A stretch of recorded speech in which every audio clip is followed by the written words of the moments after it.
So Dot and HJ, right? Did I get that right? HJ? Yep. Okay.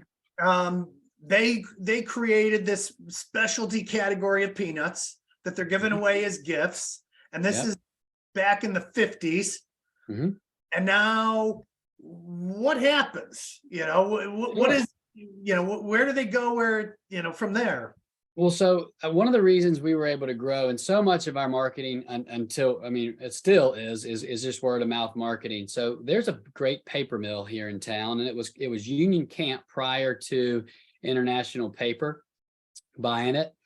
And, we had a lot of people that would come through the community, and they would take them back to their homes. And so I think the word of mouth and the kind of the mail order business developed in this really small town because we had a Fortune 50 company that had salespeople come in that liked it's a product that represents this region. So they would take them to their homes and then share them.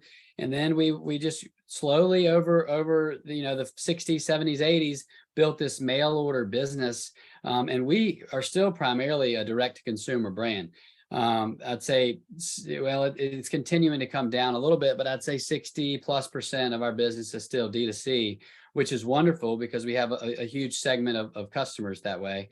But so that was our primary. We didn't really have a lot of wholesale accounts other than those small mom and pop pharmacies, hardware stores, and such.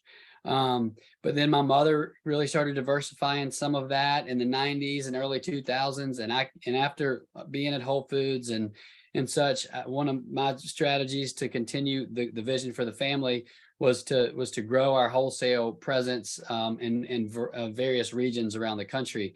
And so part of what my first kind of role was to discover these markets and work with other regional chains like a Zupan's in Oregon, or a Central Market in Texas, or Fresh Market in North Carolina, Wegman's up in Rochester, New York, which is obviously a wonderful company and a great partner.